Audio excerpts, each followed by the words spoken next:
Hey everyone, welcome to Mass Rolls Show. I'm Gerald, and this is our first episode for those who enjoy a good reading, for who likes to know new stories. Today we have a guest who is here with his book release, and we are going to have a very exciting conversation about the environment around Asfalto Coberto de Terra, which we could say asphalt covered with ground, maybe. A very intriguing title and a short but deep story. Our special guest for this interview is my namesake, Geraldo Cáffaro, who has a vast curriculum. He was born in Belo Horizonte. He's a professor, researcher, poet, and translator. He's a professor at Unimontes, a state university, works with English literature, has a master's degree and also doctorate degree from UFMG, a federal public institution. No more spoilers, let's go!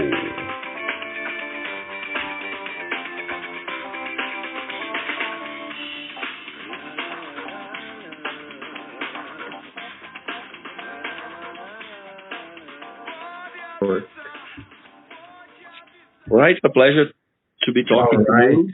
Thank you for inviting me. It's my pleasure. All right, make yourself at home. So the first question that I have for you is, I'd like to ask you about the title. Have you thought about what people could ask themselves while reading the title, or maybe the effect that could cause in them before and after reading the whole book? Right. That's a very interesting question. I would begin by correcting you. Actually, I thought if I were to translate the title, it would be Asphalt Covered with Earth. Okay. And this title suggests that what remains repressed will eventually erupt to the surface, right? So they are trying to, in the story, they are trying to rebuild the city. They are trying to make everything new. Mm-hmm. They're trying to clean the city and revitalize it, but they cannot help it. You know, the dirt will eventually come to the surface, right? Mm-hmm. The idea of the holes, right? And so we think of asphalt as, well, one of the epitomes of civilization, right? Our cities are all, pavimented, but before pavimentation, we used to live in cities or in communities. Lots of people still have a more I think organic relationship with the environment in which they live, and I think that the idea that the earth, right, is actually coming to the surface again may suggest that this repressed element that civilization is trying to cover, will eventually erupt if no matter what we do. Yeah, very nice. I think I didn't say before, but first of all, before saying thank you, I would like to congratulate you because it's a really nice book, a really nice story. I read, of course. Just once, I would like to read again before this interview, but I will. It will be another good opportunity because I think after this conversation, I will read with other overview around the whole history. I have another question for you. Is it your first publication? I mean, it is your first book. It is the first novel, the first prose fiction I publish, and before that I had published, one poem in a collection. I believe it was by I don't know, around the year 2015. I used to keep a blog, cronologia dos dias.com.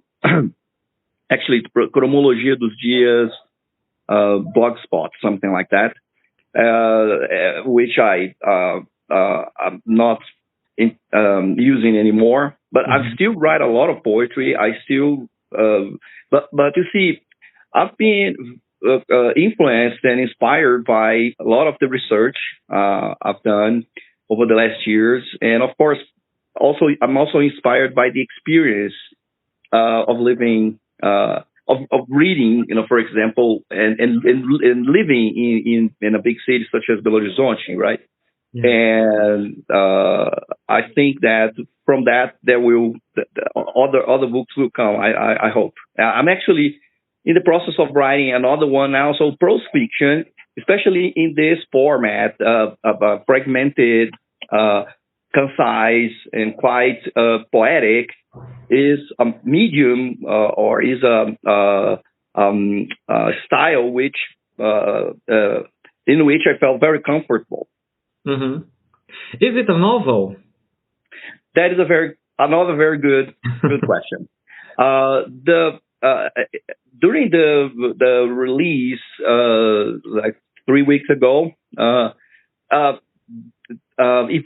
Ferrantes Rebelo, one of my colleagues and a professor also at Unimontes, said, it is a novel, right? I believe that the fact that this intrigues and this puzzles people is one of the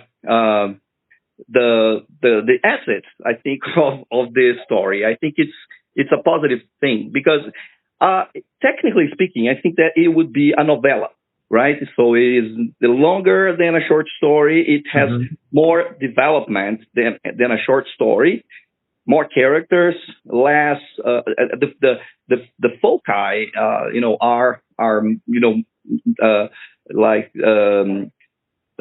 we do not have just one focus, right? We have more than one focus. So that would qualify it as a novel, right? A novella because of the length. But Ivana said, no, it is a novel because contemporary novels are often have been like that for over the last 20 years, fragmented, short, precarious. So the idea of precarity, the idea of the fact that it is unfinished, reflects the very theme and the very content of the book, right? This is a book that is meant to cause discomfort, right? Because this is how the characters are living that, right? And this is how lots of people who are sometimes deprived of their homes in cities because of this or that projects of revitalization feel. So I would say that this is a novel. Really, it is a contemporary novel, so that will definitely leave people with a sense of well, I would like to get more of that. I've been hearing that a lot. Like I really love talking about that. So I also have to thank you again for your invitation, for having read it, and this is a great opportunity to talk about that. I feel immensely grateful and excited too. And I've been hearing, wow, so is there going to be a sequel, right? There might be a sequel, I don't know, but like I would say that readers should understand that is the feel of the book, the fact that it is unfinished, the fact that it is poetic, that it is concrete, but not the development is not right. The development of that we would see in a 19th century novel, for example. Mm-hmm. Okay. a realist novel. There is an element of realism there, but there is also surrealism. Everything is quite everything is quite concise, and the idea is that everything turns around images and affects, right? So we do not need to know, for example, what Claudio is like physically, but I think that we know him better than lots of characters we know. We know a lot of, about them. Like, if I had described Claudio, well, he's 170 meters tall and, straight hair or whatever. I don't know if that would be as effective in the perspective of the novel. If compared to what I did, like, he is a character who feels he's still pretty much attached to small things that are reaching him despite all the distraction, despite all the ominousness of this atmosphere in the story. Yeah.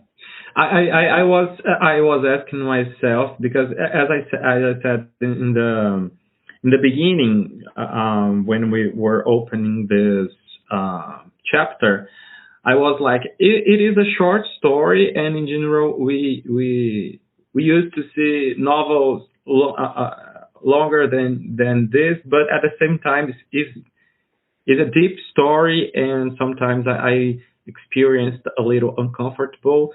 And in a specific point, I was when I was reading, I don't want to spoil anything, but it's just a really thing that you make me remind now.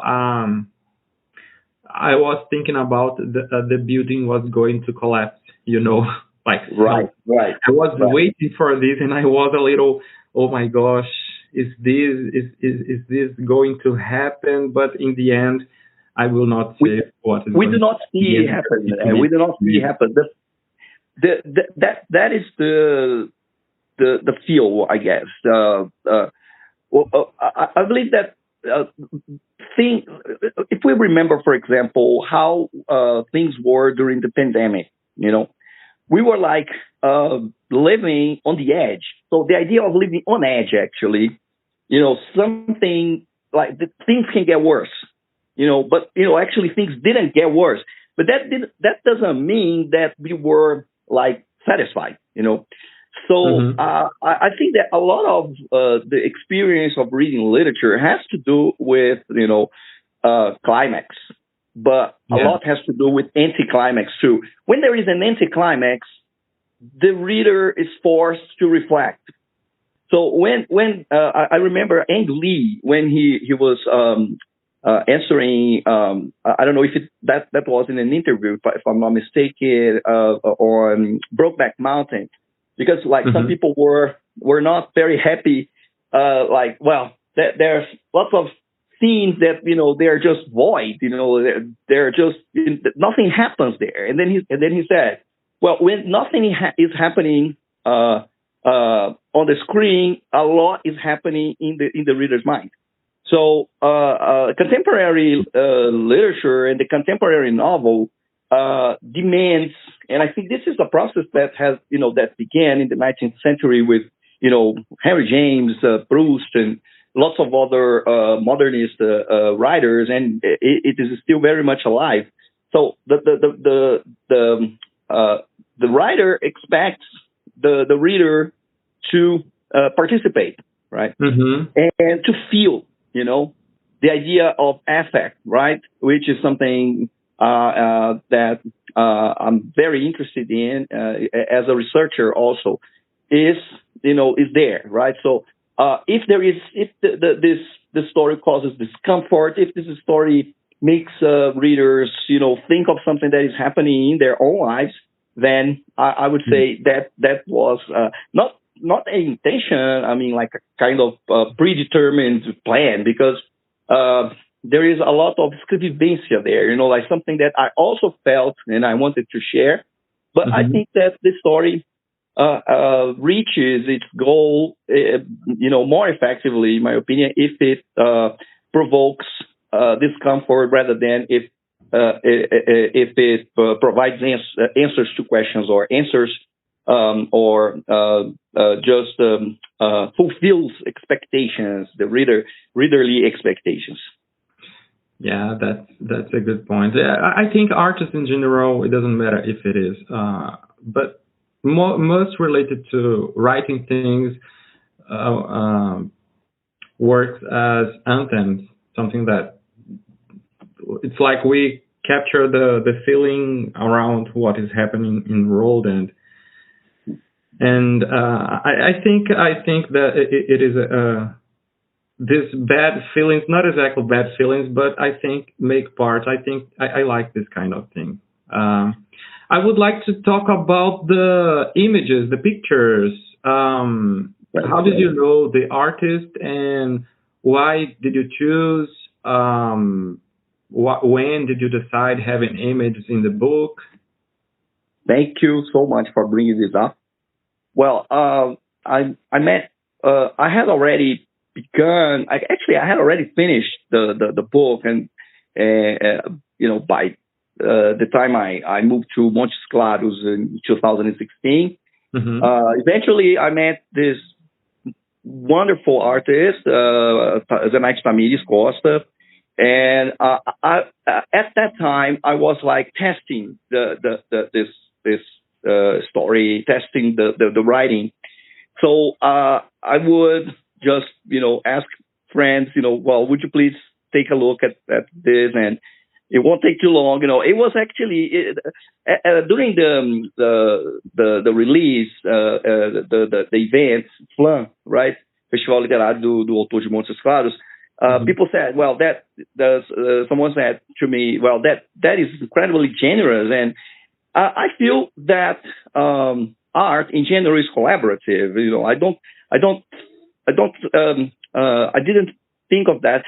Actually, as wow, my own story. I think that a lot of people contributed to that. Lots of people read it and corrected it, helped to revise. Tamires was one of the main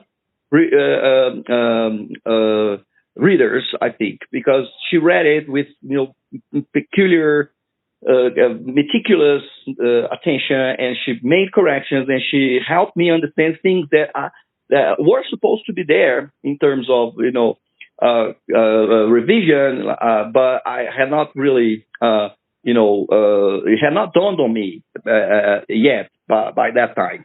And I had always thought of this book as an illustrated book, or as probably something that could be transformed into a film. I don't know. Somehow I thought, and I still think of stories in terms of cinematic experience. I think that my experience as a film, as a film lover and also researcher, is probably always influencing the way I write. So lots of people have noticed that in terms of my poetry too, that imagery is one of the things that drives my writer, my characters and my stories. So I invited her. Well, what about she was becoming more and more involved with with the plastic arts, and I invited her. Well, what would you say of render this story in terms of images, but it is going to be your own interpretation, and you're going to do it your own way. I'm not going to say, well, do this to illustrate that. You're going to do this as a kind of not soup. That would also be horrible. It is going to be a reading and another novel like that is going to come together with the verbal expression. So verbal expression, telling one story in a particular way, and then the image rendering of Tamires, the illustrations, interpreting that, offering a different perspective, which is rich, I think. Mm-hmm. She accepted that, and we spent, around like 1 year doing that. That was really exciting, and I think I'm immensely grateful to Tamires for being so generous. And I think that these illustrations, they enrich and expand the limits of the book a lot. I'm really happy that it turned out that it is now an illustrated book, and in this particular way. Yeah, I think it turns the experience richer. Yeah, absolutely. Yes, absolutely. When we see, for example, when the rain, right? When it rains, and I think that was one of the passages I like the most, because Tamires actually conceived of the story. She rendered it as a kind of in a textile. This is what she told me, right? When you look at some of the views from above, like, because in some of the illustrations are like views from above, like a kind of omniscient point of view, and the city as a kind of fabric, right? Well, that is a perspective I would never have had, and to think of this fabric as something that is being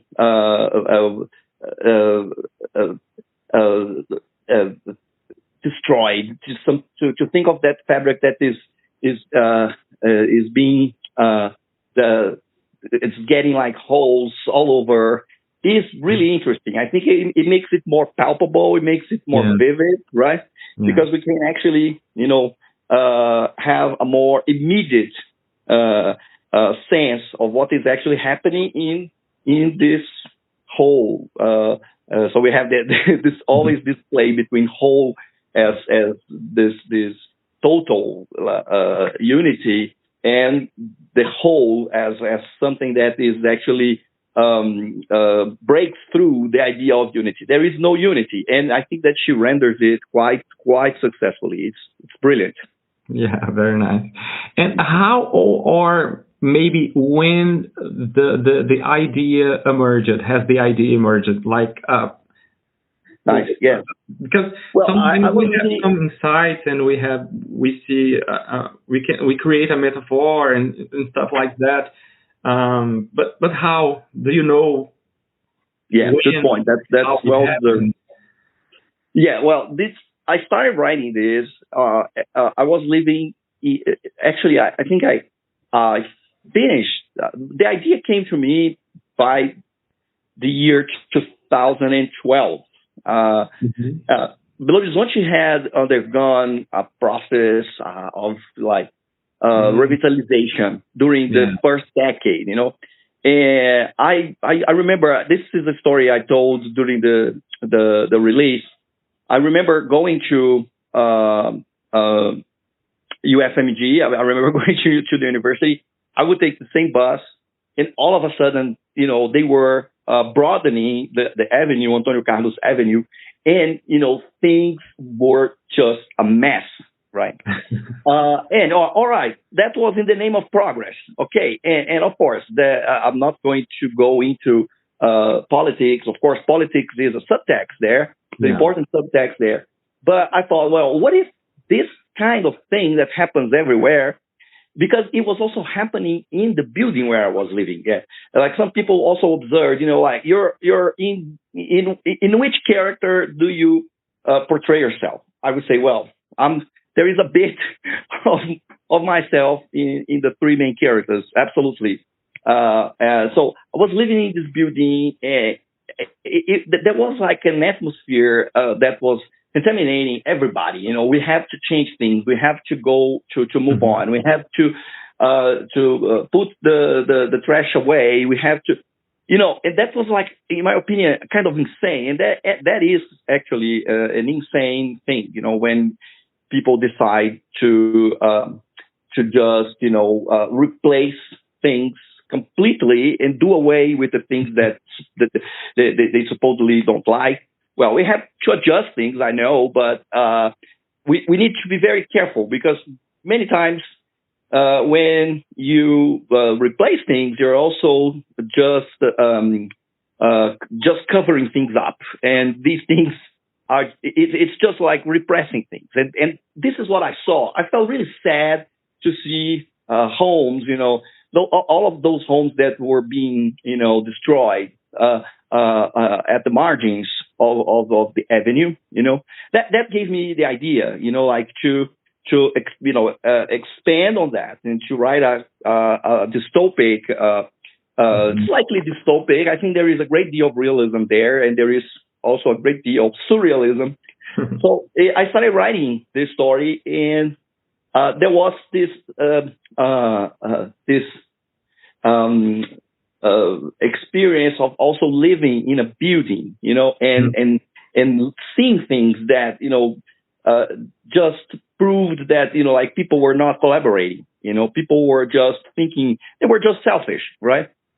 So I thought of combining these things, this macro view of a city with how people actually are impacted by that in their daily lives, and that originated what I think is this, and of course, the idea in terms of style, I was pretty much influenced by writers such as Calvino in the first sense. I think when I think of how I decided to render that as like snapshots, as short as scenes, and three different characters and this fragmented perspective. But there is also a lot of satire. So I think, for example, the things that happen inside the building, they are rather satiric. They're rather comic. They are meant to criticize and satirize the middle class. And we have to build a gourmet space. Well, people, people are like, and people are worrying about a good place to spend time. That's it. And then, like the fact that Julia is studying she's doing something because her mother wants her to do, and not because she's not really actually following her dreams. And that is really, really sad, I think. And I was pretty much worried about that. And all of that came into place. So, as I was saying, there is a great deal of contemporary influence, but, the satire was probably an influence of Charles Dickens, which is 19th century writer. I was, doing research into Charles Dickens. It was part of my doctoral dissertation. And so at a certain point, I thought, well, I'm going to now I need to understand like how these things are really structured, and then it became something more organized, right? And eventually, as I said, I asked people to read, and people were like making suggestions. Well, especially in terms of language, I remember that I used, especially before Tamiris read it, in some parts I was like too exuberant, too romantic, and too exaggerated. So this exaggerator is there still. Of course, we cannot repress everything, but the text became much cleaner in the final version, much faster and much more poetic in the sense of concreteness, right? So, I think that on the whole, I think that's how I would answer your question in this respect. So I would ask you about we have three main characters. We can say that the story is around these three characters, and I would ask you if if it was inspired in people maybe that you know, but now you may Yeah, I've already answered that. might answer this question, but maybe people who live in big cities would experience this book different from people who don't live.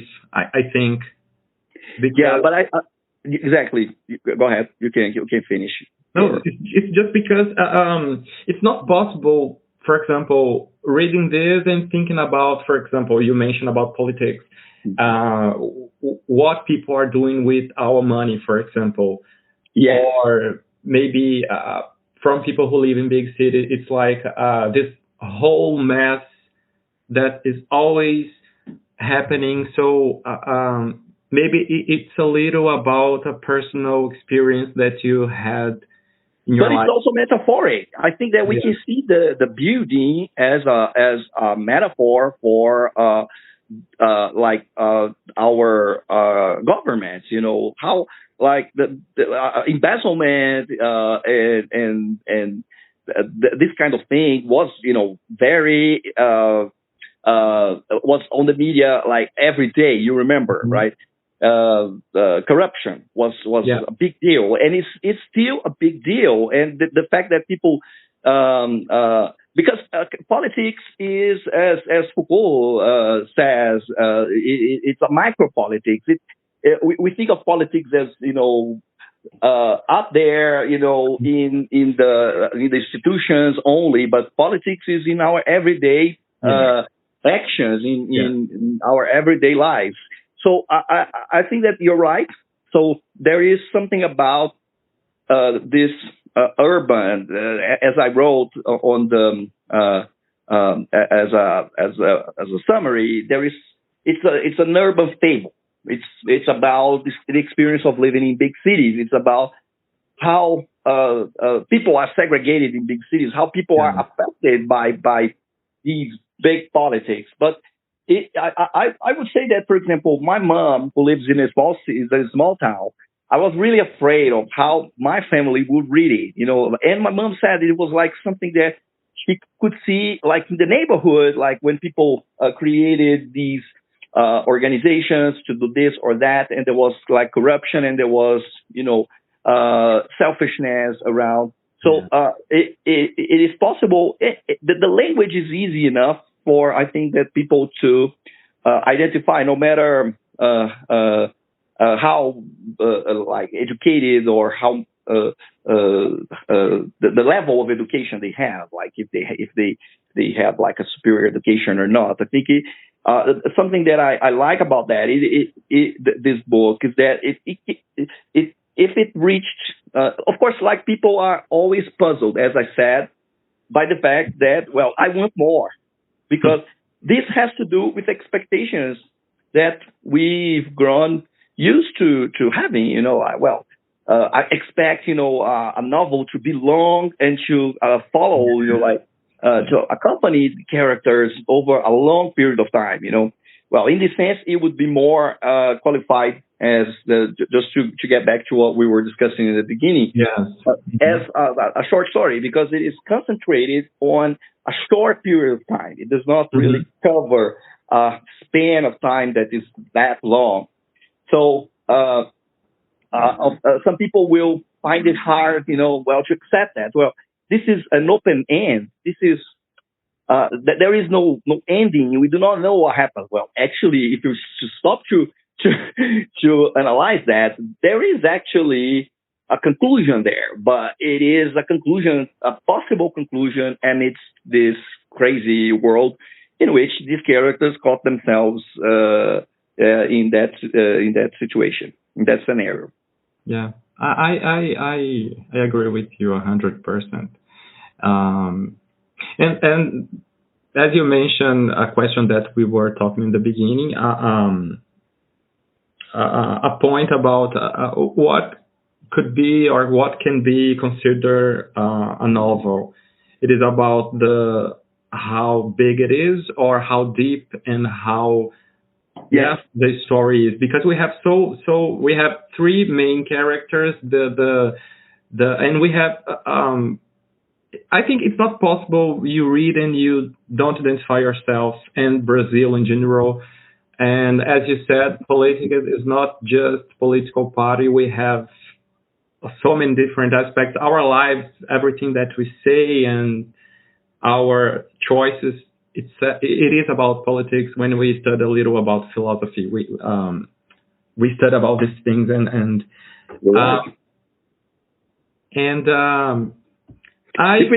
if we think, for example, of Julia, I think that saying that she is preparing for concursos is something that is much more effective than just saying, well, Julia was, in her mid. I do say that she is in her late 30s, and that she is a character I identify with the most. Because by that time I started writing, I think that she was actually the character that would carry the story at first, because eventually I thought, well, no, there is no main character here, and no character is going to be the motivations and the effect and the way they are impacted in their lives by what is happening is much more important than what they look like and what they wear in particular situations, right? So when you read a realist novel, for example, I'm not saying anything that there is nothing wrong about realism. I study and I research realist novels are part of my research interests, of course. But like some authors, they will dedicate like pages and pages just to a description of their physique, right? And sometimes, for example, you do not know as much in terms of like if we're talking about something that was written like 100 years ago, it might be difficult for someone today to identify with certain things. So certain details may be much more effective in approximating this character to the reader than some long, lengthy descriptions. So I would say that after and the fact that like Tamiris and Ivana said, you shouldn't worry about that, and people should never question that. This is a contemporary novel. It is a novel because there is a lot of depth, as you said. The characters have depth. We have access to. There is a lot of free and direct discourse, for example, like when the narrator's voice merges into the characters' own voices.